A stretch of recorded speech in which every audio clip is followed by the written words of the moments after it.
Hello friends, welcome to the video. So Civil Steps has started one of the important series that is for Target Prelims 2022. Target Prelims 2022 initiative of Civil Steps will help students to cover the most important topics of history, geography, polity, economy, science, environment and current affairs. This Target Prelims 2022 series has started from 19th of December 2021 and will help you to cover more than 1000 important topics for prelims examinations.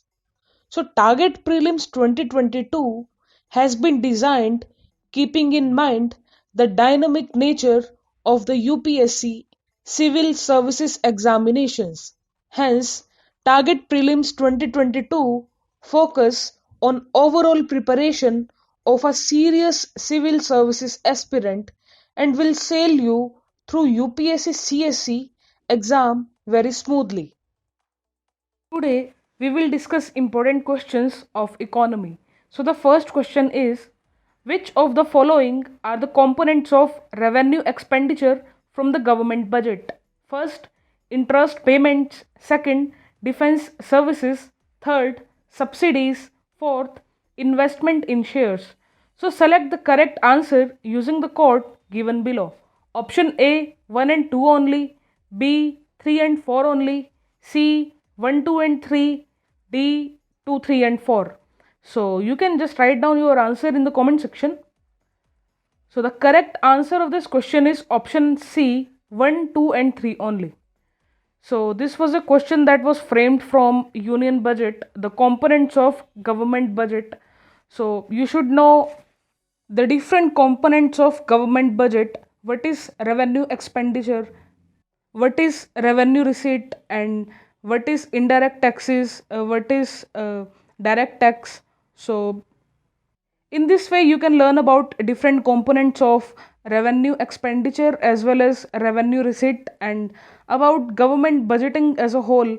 So you should cover this topic from standard sources holistically. UPSC has already asked some questions based on government budget. So this was all about question number 1. Let us discuss question number 2. Which of the following is or are the main objectives of setting up special economic zones? First, promotion of exports of goods and services.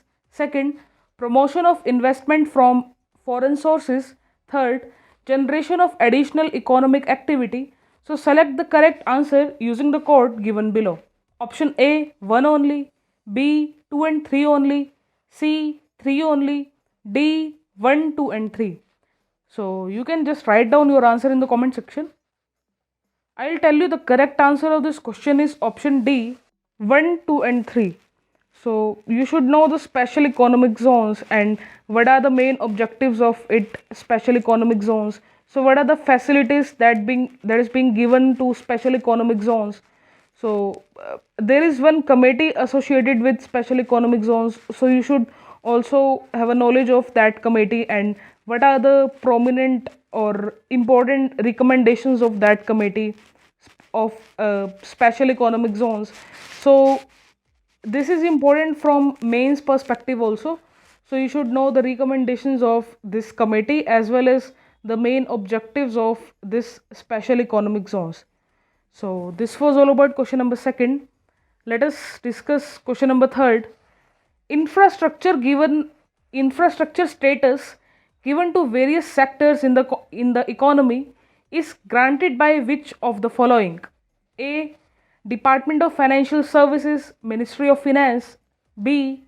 Department for Promotion of Industry and Internal Trade, Ministry of Commerce and Industry. C. Department of Economic Affairs, Ministry of Finance. Option D. Reserve Bank of India. So you can write down your answer in the comment section. The correct answer of this question is option C, Department of Economic Affairs, Ministry of Finance. So these departments and ministries are important from UPSC prelims exam point of view. in one of the previous years, UPSC asked question about who prepares economic survey. So the answer of that question is also Department of Economic Affairs. So likewise, UPSC favorite topic is asking question on ministry and departments. So from analyzing UPSC previous year's papers, you should know that this theme of departments and ministries is extremely important from UPSC prelims exam point of view. So on this theme, this question was framed. So that was about question number third. Let us now discuss question number four. Rakesh lives in a village where the only source of employment is agriculture. He works productively for 5 months in the agricultural fields and gets no work in the remaining part of the year. So, which of the following types of unemployment is best described in the passage given above? Option A, seasonal unemployment. Option B, disguised unemployment. Option C, structural unemployment. Option D, cyclic unemployment. So you can write down the correct answer. So the correct answer of this question is option A, seasonal unemployment. So you should know the types of unemployment, seasonal, what is disguised unemployment. So in disguised unemployment, the marginal productivity is 0.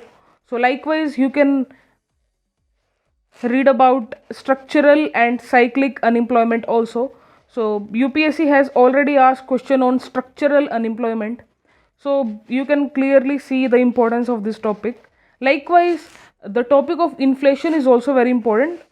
So the types of inflation should be prepared holistically also. So let us now discuss question number 5. With reference to structural unemployment, consider the following statements. First, unemployment caused by technological disruptions is known as structural unemployment. Second, fourth industrial revolution can cause structural unemployment if the current skill sets are rendered obsolete. So, which of the statements given above is or are correct? Option A, one only. B, two only. C, both one and two. D, neither one nor two. So the correct answer of this question is option C, both 1 and 2. So first statement is correct because it describes what structural unemployment is, and second statement is a cause and effect of structural unemployment. So this topic of unemployment and especially structural unemployment is important. So you should prepare these topics holistically. So this was all about today's video. You can subscribe the channel and you can also press the bell icon. Thank you very much.